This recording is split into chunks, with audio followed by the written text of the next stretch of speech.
Hey guys, welcome back. Bolt Spider here, and I'm with something new today. Today is January 2nd, and I don't want to be late on this as we do have a ban list coming up. The next ban list is no sooner than January 13th, so I don't have much time to do this video. I have never done a ban list prediction video before, and hopefully you guys like this setup. I have my Photoshop open. And let's get right into it. So the first card we have Windup Hunter banned. Windup Hunter has created so many hand loops in the game, and we have things like Topological Gumblar Dragon, and a few other cards banned to stop hand loops. And this is like the final card that needs to be plucked out of the game. Now there are a couple other cards that I didn't mention on this list, like Amazon's Archer, Cannon Soldier, and Cannon Soldier MK2.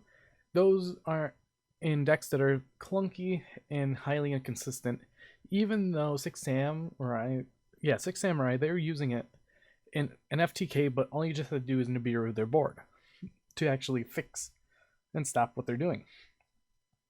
Windup Hunter is that one card that standed the test of time. We've seen hand loop when Firewall was legal, but there's a card later on the list that I want to come back to 3, and you guys probably know that card because, well, Windups are in that state where they have everything except Carrier. If we get rid of Hunter, it gets rid of the aspect of hand looping, and that is one of the great things that we have about the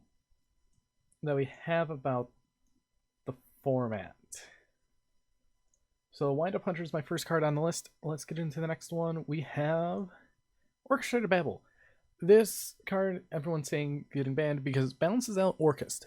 I was really hesitant of thinking about it in my deck profile, but after testing and playing more, Babel is actually one of the main problems of the deck. Making everything a quick effect that can respond to anything, except counter traps and super polymerization, is kind of strong. Quick effects are one of the strongest type of effects in the game, and making a whole archetype quick effect, that is literally not even fair. With how Orcus is set up, if you hit Babel, they become only a one-turn gimmick, and they still end on IP Masquerena with a Galatea, but if you ban Babel, they're just going to go back to the old way of setting Crescendo. Now, if they do end up murdering Orcus, that means they can bring back a couple other cards that were hit on the list, like they can bring back, I would say, Phantom Knight's Bardiche. That card was hit because of Orcus, but in the OCG, they didn't hit Bardiche because they didn't have dangers.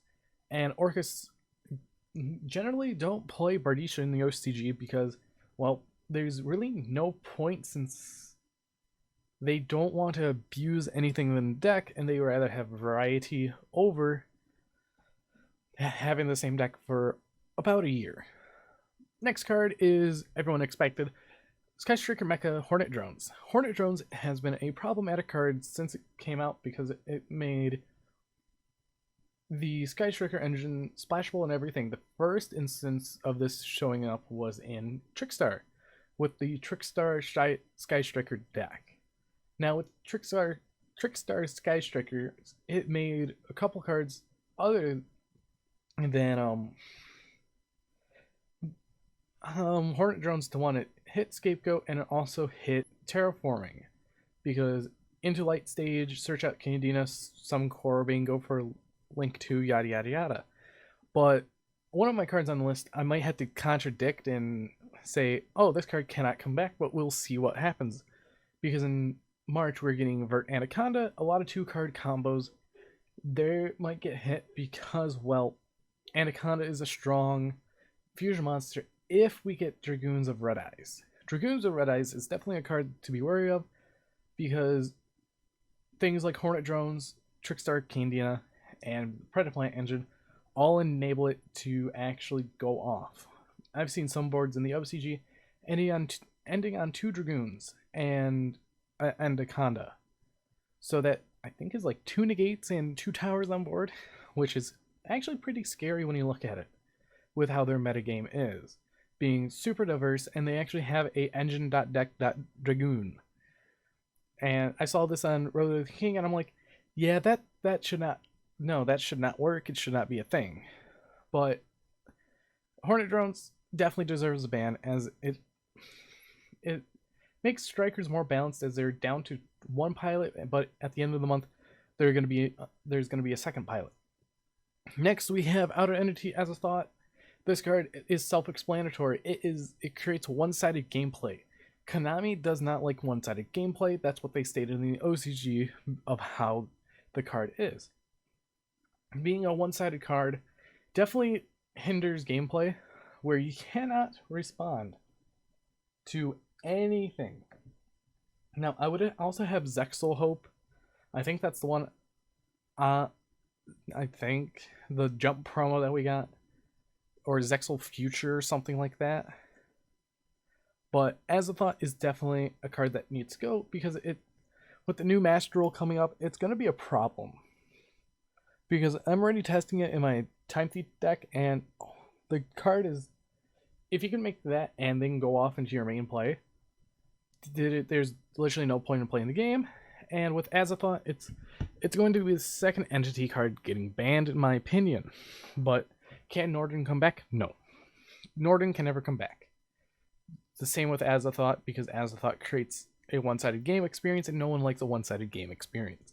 Next card, we have Tempest Magician, because the FTK that's been running about, even though it's a little clunky, it's still worth addressing.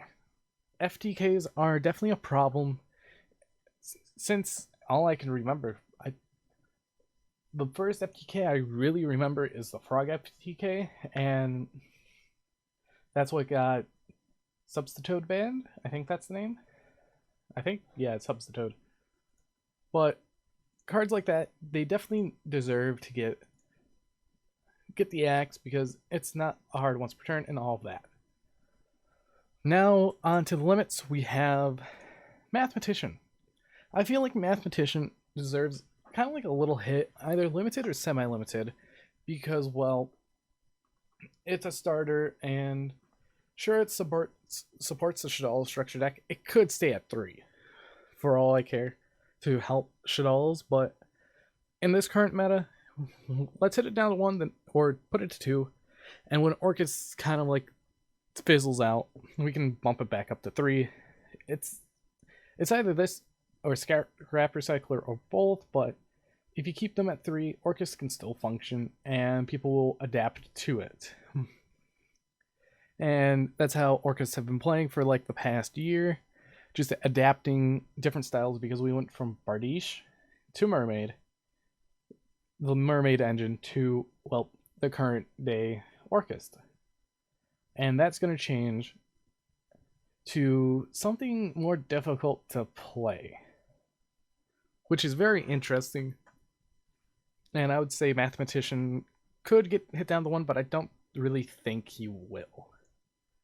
Next, I have Dragon Roar. Dragon Roar is definitely an interesting card to hit, because it's the one card that starts all your plays. You go Gold Sark Banish, Allure Darkness Banish, effect to summon out your Dark, and then you just go, oh, I could activate my Thunder Dragon in hand, search out another copy, go into a Colossus, or Colossalus, search out Hawk, use Hawk to go, oh, I have a second one, then you normal summon Matrix, oh, I have a third one. And this card leads to a triple Colossus board, which I do not want to see, or I want to ever be a part of for the game. Hitting Thunder Dragon, if you don't hit Thunder Dragon for the new Master Rule, they become the best deck in the format outside of things like Striker and Orcus. But I see like preemptive hits like, oh, we want to hit this new stuff so we can sell the new product, as we do not know anything about the new pirate archetype in Ignition Assault, which I hope is very good, because it's the synopsis said, oh, you can summon from your extra deck without using a monster. That's definitely going to change how the game will be played, but hopefully it's a good deck that will suit Master Rule 4R. The next card we have is Dragonic Diagram. True Dracos have been roaming around long enough they've been out since Maximum Crisis, and I think it's time for them to go. Well, not really go, but be more inconsistent. They're super consistent. If you hit Card of Demise, you're hitting a lot of other rogue strategies. If you hit Pot of Duality, it's the exact same thing. Pot of Duality used to be at 1, but now it's at 3, and not that many decks play it because people don't want to play it because, well, it hinders their strategy. Hitting Dragonic Diagram is like that one card that can actually fix the game, but can also hurt other decks. Like you have the True King Dinosaurs, you have Pure Draco, and you just have True King Generates. But hitting this card can help and make the format more diverse. Next, we have Mystic Mine. I would put it either there or here because the card is unfair and it creates an unbalanced game state, just like Azathoth, where it creates a one-sided gameplay. Mystic Mine is primarily used in Striker, depending on the variant that they're running. This card should have never existed, and I think it is actually more ban-worthy than anything on this list. Next, we have Harpy Feather Duster. Lightning Storm's coming out in like 3 weeks, I think. 4 weeks. And, well, I think that it's fine having it come back. It's like saying, oh, we have Dark Hole at 3 and Kaiju Slumber at 3. Let's just bring back Raigeki. And none of those cards are being played because none of those cards seem very useful with all these board protection cards like Dingirisu or like Eagle Boosters and all of that. Balinks in Graveyard. But having a Feather Duster can help because, well, it clears out back row. It also counters like Altergeist and all of those if they don't have the board setup or Solemn Judgment set. Feather Duster is a equivalent to Raigeki, but we don't really see Raigeki. If Feather Duster comes off, we'll definitely be seeing Feather Duster because, well, it's a great back row removal, and you could pair it with other cards. Like I've seen people play Cosmic Cyclone, Twin Twister, and Feather Duster, or even Lightning Storm, Feather Duster, Twin Twister, because you can mix as much as you want, and you still get the same outcome. But with Feather Duster, it is definitely worth the limit, as it counters so many decks in the format. Next, we have Thunder Dragon Colossus to kind of like nail the head in the coffin a bit. With Colossus, he is a powerhouse card of Thunder Dragons, and, well, I could see him getting hit because the only reason is because the new Master Rule. They could put him to 2 at first. If that doesn't do anything, because most Thunder Dragon hybrids run 2, they can put it down to 1. And I still think Roar should be hit along with Colossus, as it's a 1-card triple Colossus. Next one, people I know won't agree with, being Denlong, First of the Yingxing. Denlong, First of the Yingxing, is a card that is past its prime. You can only summon one of them per turn, I believe. But I could be totally wrong. I believe it's once per turn. But I haven't... It's been a long time. Yeah, you can only summon one Denlong once per turn. While we have Ib, where you can summon her out as many times as you want. This card allows you to add a Yingxing card from your deck to your hand. Cool, free advantage. Send one monster from your deck to the grave. It becomes that level. Level modulation is okay. It's a lot worse now that Level Leader's banned, but if this card leaves the field, you special Yingxing from your deck.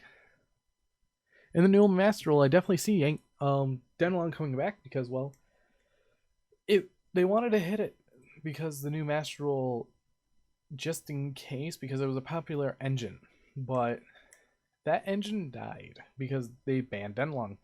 And I think it's been long enough on the list that he can come back with no problem.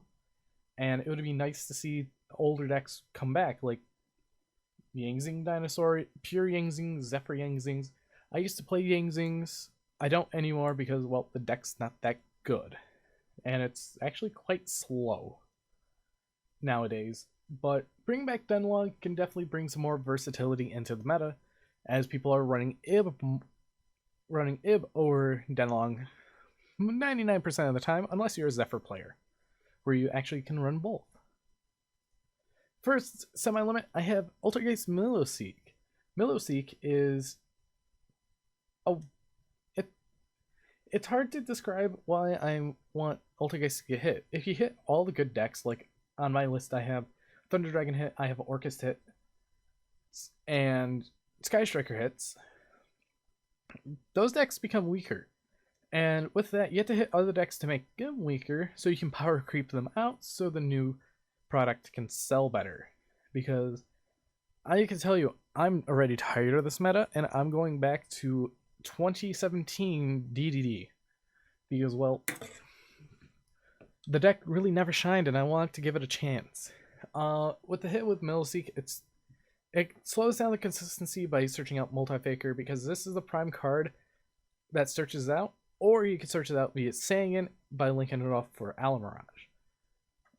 Hitting this consistency of the decks all on here is what my goal is, so decks can become a little slower so they can creep them out, but they are still viable in a certain situation. Like, oh, I'm running this deck because, well, most of the meta is this, and this deck counters this. If you hit enough decks where they're all playable, it becomes a huge circle format where there's so many decks that you could play. Like back in GOAT format, there were so many variants that you could play. And sure, a couple of them were the best, but none of them were like, oh, this deck is more broken than this one. They're all on the same level. While things like Orcust, they're not on the same level. Things like Sky Strikers, they're almost on the same level, but because of Engage, that gives them more versatility and more power into the deck. And if you hit the consistency cards like, oh, they already hit Multi-Faker to 1, it slowed the deck down a little, but we see it in top here and there more now because, well, somehow it became more consistent, which is actually quite awkward. Next card to go to 2, I think Wrath Malebrancher of the Burning Abyss is going to come back to 2. Since, well, Burning Abyss, they've been doing stuff, but with the new Master Roll, they might be able to get a few of their cards back so we can have Burning Abyss here and there, like we've been having them, but more of a pure sense or Phantom Knight sense, because we have Malakota and Rhino Warrior to just... No, not Malakota, Cherubini, to just be there to protect your monsters from destruction effects, which is their own. And it can make... You can go into so much great, like, so many great boards. Like, you could summon out Cherubini, summon your 2 monsters if you have something else, like maybe Terratop, take Tomborg, and then you can go into double Dante off the side away from your Link Hero so you can continue to do stuff there. And bringing Graph back brings back a little more versatility with the engine, since Skarm, Graph, Farfa, and Seer, and Dante are like the main core, along with Beatrice, and with Cherubini being a thing, Beatrice can just stand alone off to the side while you could just summon your BAs to your Link Zones. I think Cherubini was the right step that the deck needed, and with this new Master Roll that's going to be coming out, this is definitely going to be a great step for Burning Abyss. Because they're not restricted to Link Zones, as they could do much more greater things. Like, they can actually summon Purple Dante somewhere, they can do anything that they want. During 2015-2016, I played every single deck in that format. And the one deck that stayed with, that actually stuck to me next to Necros was Burning Abyss, because the deck was actually fun, and the mirror matches, they were a blast. But with Graph, it's the one card that specials from deck. And I would have put Seer as well, but you can loop Dante and Seer so much already that it's really not needed more than one of right now. But we'll see what Konami does with this new list, and hopefully it's good. Next we have Orchestra Harp Horror, hitting the consistency. And I'm gonna pair it right now with where are you? Excuses. Orchestra Harp Horror and Galatea. If you hit Orchestra Harp Horror and Galatea down to 2, it hurts the consistency of the deck, so they can't really go into like they have to think more of what they want to do. The double Galatea play, that would be a little lost, as right now we're going through the 2 Galateas with an IP Masquerena. But if you hit both Harp and Galatea, it hurts the consistency of the deck a little because, well, your primary recycler is now down to 2, and you have to be cautious of that, where you have to keep sending a Symbol Skeleton to bring it back, or specialing it from Harp. And since Harp's at 2, it has more of a hindrance, where, like, you likely will see it, but you still have to Foolish Barrel it or something with Orcus Nightmare or Mathematician Scrap Recycler. But these two go hand in hand, as they're like the star cards of the deck, the engine, because when you look at when they splashed it in, people ran like 2 to 3 Harps, 1 Nightmare, Orcus, or 2, and a Symbol Skeleton with 2 Galatea and a Dingrisu with maybe a Longrisu if they have the space. But these two really go hand in hand, and to be honest, one of these two might just get hit. Now the next card, let me see here if I've skipped anything. No, I have not. We have Necro's Unicorn. I believe we're gonna follow suit with OCG on these cards right here, these 3 cards. Necro's Unicorn. With Unicorn, it's a great card to counter the current, like, the new Master Roll, because if your opponent synchro spams, you just summon out Unicorn, and they go like, oh, my effects are negated. But if they have like a set Imperma or Effect Veiler in hand, they can still do stuff. The game has advanced so much where monster floodgates, they are breakable, but they are easy to get around, because all you just have to do is, oh, I link summon into this, and I counter this monster because, well, I have more attack. Like, you can easily go up into a Boral Sword and be like, okay, I attack, cool. And I pretty much win, because Boral Sword is a great card. And with Unicorn, it gives back a little more of what the deck used to be, where we're almost at full power Necros from back in 2016, I would say. And with that, it would be nice to play the deck how it used to be, except with Jin and Level Chain. Now, those are going to be topics on another day, another year maybe, as Level Chain could come back, but we have so many decks that can use it right now that we can't really bring it back. And with the Jin, people are going to abuse it so much for no reason and get it rebanned. Just like how Snatch Steal was, where they tested it out. It's like, oh, wrong format. Let's ban it again. Because, well, if you released a card that was powerful back then, it's probably still going to do the same. Especially when you had back then, like 2014, 15, where you had things like Big Eye. And you just go, oh, I go Snatch Steal your Big Eye your Mecha Phantom Beast, use Phantom Beast to pop your 2 tokens and attack for game. Now, while tributing off the Big Eye for a Dragon Ruler. You could Snatch Steal was a problem back then. And I would have Blaster or Tidal or Redox on this list, but I think now is not the time to bring them back. While we can wait a little longer to flush out all the current decks and wait for something that can actually utilize it. Like Salamangreat, they can utilize the Blaster, while Tidal can be utilized in Mermail. And Necros.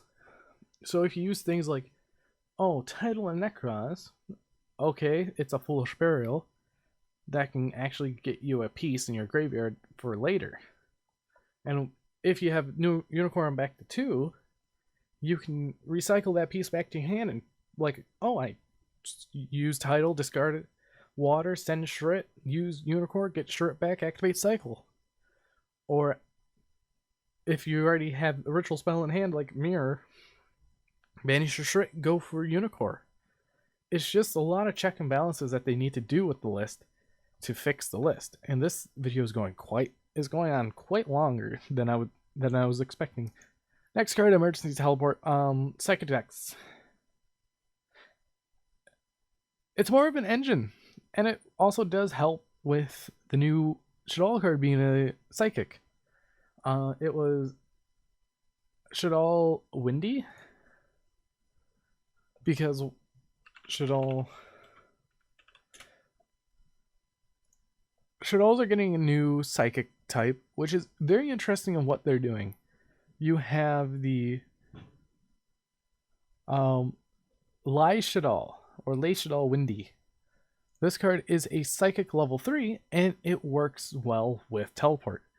That's why I think I see Windy coming off the list, because actually no, teleport coming to 2 because it can help things like that, and it can promote other type of strategies as well, like the good old E-teleport Cosmo Farm Girl, if people still play Cosmos. It's just another one of those cards like, oh, it can come off the list, but when can it come off the list? And the final card for semi-limited is Personal Spoofing. This goes hand in hand with Milliseek, as Personal Spoofing is a non-archetype search. It's a card in the archetype that cannot be searched, but it recycles your Altergeist. Like, oh, I'm gonna shuffle back my Marionetter to search out a Milliseek for next turn, or shuffle back my Multifaker to reuse it later. It's just one of those cards like, oh, and it's not once per turn. It's a once per turn copy, but not a hard once per turn. So it can give you so much advantage for so little of what you can do. Hitting consistency as well is like my primary goal, to rotate the current decks out to bring in newer decks, which they have to do, which they should have been doing for the last few lists, which they kind of have been, but not really. Now we have Unlimits, Dark Arm Dragon, self-explanatory. It did nothing at 2, it's going back to 3. Deep Sea Diva to 3, because the new Deep Sea support. Mermails can definitely use the boost, but with Deep Sea Diva, it's definitely going to boost the archetype itself with the Deep Sea archetype, and it can actually bring back a lot of older strategies that used to be around with Deep Sea Diva. Like, I remember playing Deep Sea Diva at 2. I had a weird hero deck when I first started playing, and it's like, oh, Deep Sea Diva, summon out this level 3 Lost Blue Breaker to summon out a Synchro monster. I don't remember the Synchro monster because it's been up so long. Then we have things like Damage Juggler. Damage Juggler hasn't been doing anything, and it can actually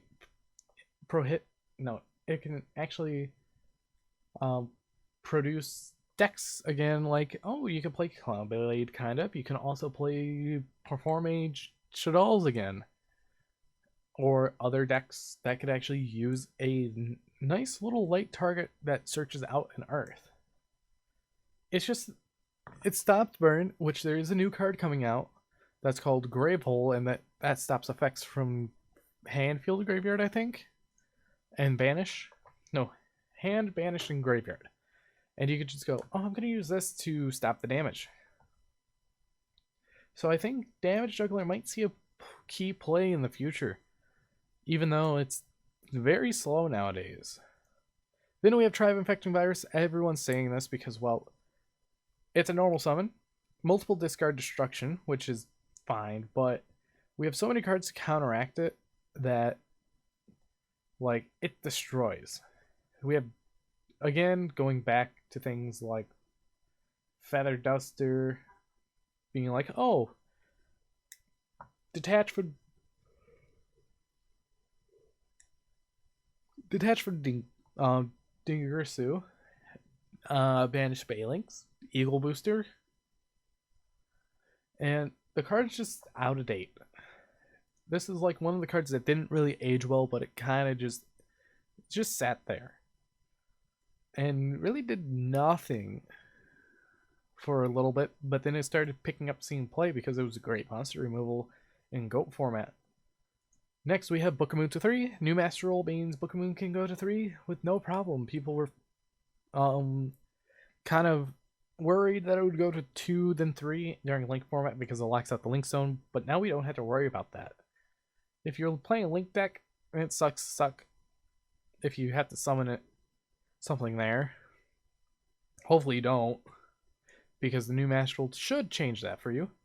Then we have Trickstar Light Stage going from 1 to 3.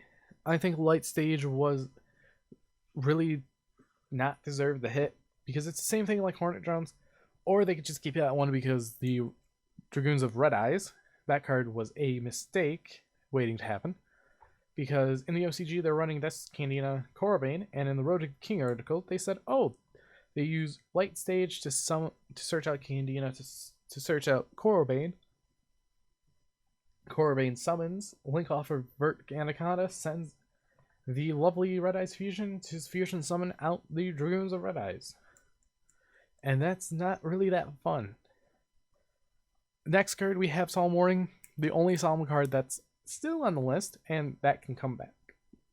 It would be nice to see this come back, because, well, we have Strike and Judgment at 3. This card doesn't really need to warrant the limit anymore. They could put it to 2 for now, but I would say just jump it to 3 because, well, that would be it would be much better. And finally, to wrap up this list, we have the Windup Carrier Zenmaity.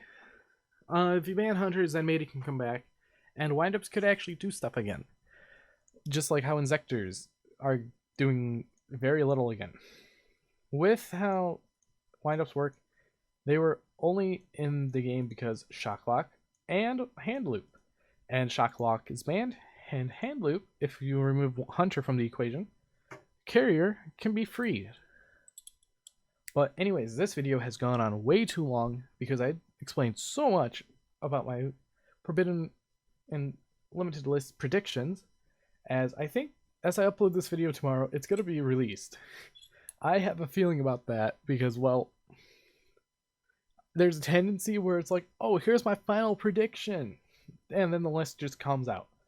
Like last time, my friend and I were just talking like, oh, hey, look, this and this is gonna happen, and then like 12 hours later, oh, hey, look, a ban list happened. And that's how that reaction video really happened. But anyways, if you guys did enjoy this long discussion about the ban list, hit that like button down below, and if you want to see more, please subscribe and hit that bell to get notified.